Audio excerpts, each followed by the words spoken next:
The phenomenon of multiple intelligences given by Howard Gardner holds a very important position uh, towards Howard Gardner's philosophy, contributing and relating to the philosophy of unschooling. किस तरह से जुमला इकसाम की जहानत के बारे में सबसे पहली बात तो ये थी कि हॉवर्ड गार्डनर ने क्रिटिसाइज किया जो कि एग्जिस्टिंग आइडियोलॉजी थी इंटेलिजेंस के बारे में। और वो एग्जिस्टिंग आइडियोलॉजी के बारे में हॉवर्ड गार्डनर ने ये फील किया, महसूस किया और इस चीज़ को ऑब्ज़र्व किया कि जितने डेवलपमेंटल साइकोलॉजिस्ट और फ़िलासफ़र्स इस पे काम कर रहे हैं, उन्होंने ह्यूमन कॉग्निशन को और इंटेलिजेंस को, यानी इंसानों की सोचने समझने की सलाहियत, उनकी डेवलपमेंट की जो सलाहियत है और जो ज़हानत है, इसको महदूद कर दिया है एक ऐसे तरीके से जिसके ज़रिए इसकी बहुत सी नई डायमेंशंस को समझना मुमकिन नहीं रहा।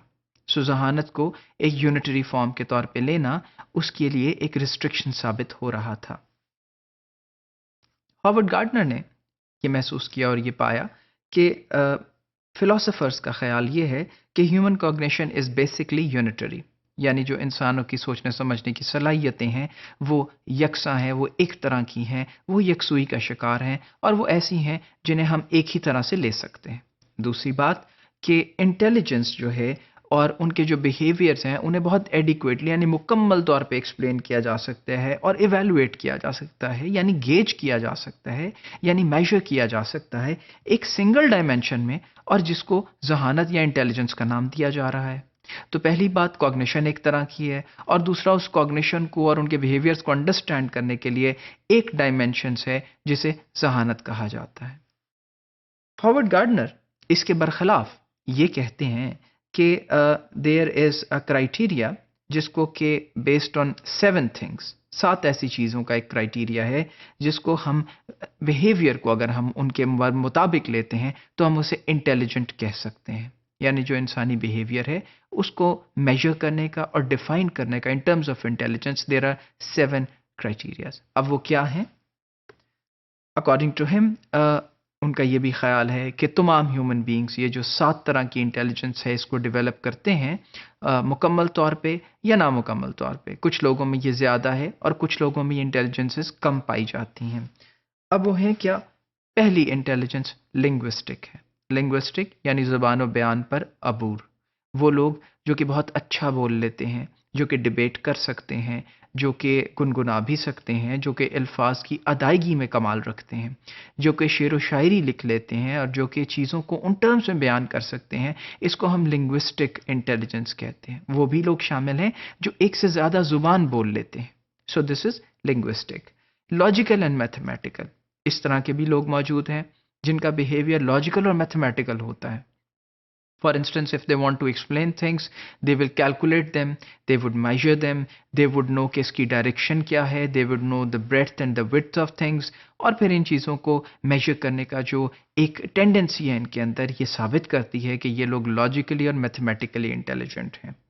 The next type is spatial. Special से मुराद वो है pertaining to space, वो चीज़ें जो हमारे आसपास फिजा में मौजूद हैं, लोग उनको किस तरह से देखते हैं। For instance looking at colors, looking at the distances, measuring the breadth and width of road while driving, and also looking at the brighter objects, trying to understand that this mountain is far or near। ये सब वो intelligence हैं जिसे हम special intelligence का नाम देते हैं और कुछ लोगों में हम ये देखते हैं कि आम से ज़्यादा पाए जाते हैं। और फिर म्यूज़िकल, वो लोग जो आवाज़ों की मुख्तलिफ धुनों को आपस में मिला के नए मुरक्कब तैयार कर लेते हैं।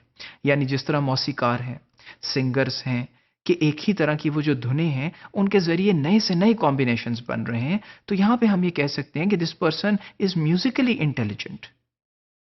And then we have bodily and kinesthetic. Bodily and kinesthetic which relates to our body. जिस तरह के कुछ ऐसे लोग हैं जो स्पोर्ट्स में बहुत अच्छे होते हैं। For instance if they do gymnastics that is rhythmic, controlling your body and then performing different acrobatics। जिस तरह के क्रिकेट में कुछ लोग बॉलिंग पे अबूर रखते हैं, कुछ बैटिंग पे रखते हैं। बॉलिंग के दौरान जो फिंगर्स की मूवमेंट है उसके ज़रिए वो गेंद की डायरेक्शंस को तब्दील करते हैं, और फिर बैटिंग में जब वो बल्ला पकड़ते हैं तो उसके मूवमेंट्स के साथ वो गेंद की डायरेक्शंस को कंट्रोल करते हैं। ये सब वो चीज़ें हैं जिन्हें हम बॉडी और काइनेस्थेटिक इंटेलिजेंस का नाम देते हैं। اور پھر اس کے بعد انٹرپرسنل، ایسی انٹیلیجنس یا ذہانت جو لوگوں کے مابین ہے، وہ لوگ جو ایک دوسرے کو بہت اچھا سمجھ لیتے ہیں، جو کہ کلچرلی سینسٹیو ہیں، جو کہ بات کرنے سے پہلے، کسی سے ملنے سے پہلے یہ اندازہ لگا لیتے ہیں کہ انہیں کیسے بیہیو کرنا ہے۔ اور پھر اس کے جو برعکس کچھ لوگ ایسے بھی ہوتے ہیں جو کہ انٹرا پرسنلی انٹیلیجنٹ ہوتے ہیں، جو کہ اپنی ذات کو بہت اچھا سمجھتے ہیں۔ انٹرا یعنی اپنے سیلف کے اندر، so they can look into their self and find out what they really want from life. تو یہ وہ مختلف انواع کی انٹیلیجنس ہیں جن کے مرکب کو ہاورڈ گارڈنر نے ہمارے سامنے پیش کیا۔ اور اس کے بعد it is based on the presence of the portion of these intelligences in an individual that decide the kind of learner that individual would become.